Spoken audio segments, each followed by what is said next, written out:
Hola, me llamo Cristian Reyes y hoy voy a hablar de la historia migratoria de mis padres.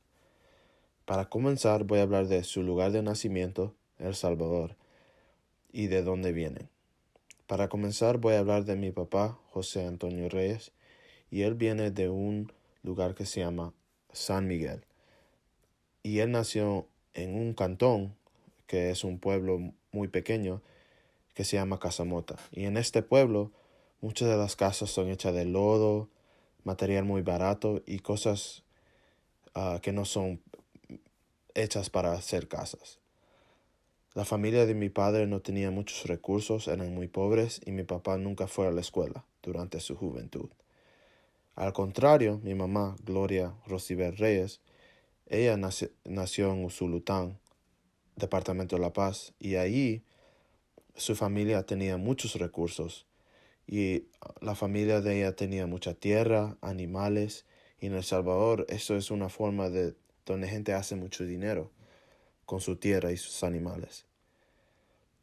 Mi mamá fue a la escuela hasta el bachillerato.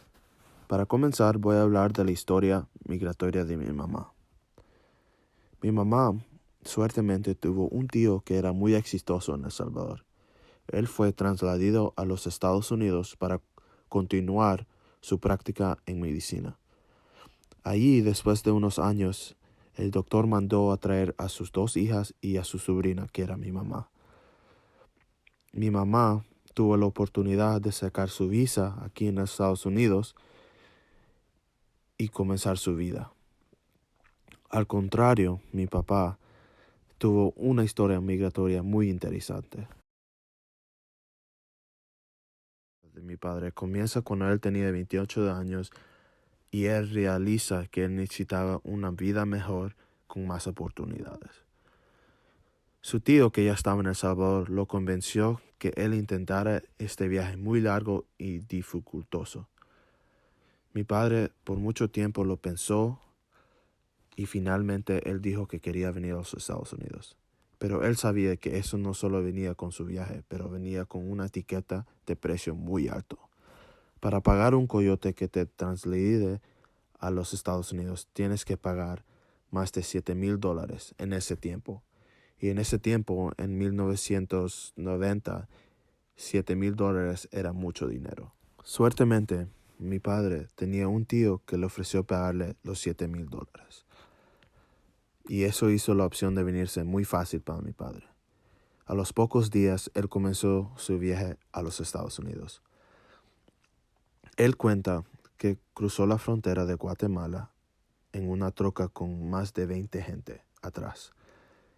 Cuando finalmente llegó a México, dice que las historias del trenes son muy parecidas a la historia de Sin Nombre, cuando la gente iba encima de los trenes y se cubrían con todo lo que podían encontrar cuando había mucha lluvia y mucho sol.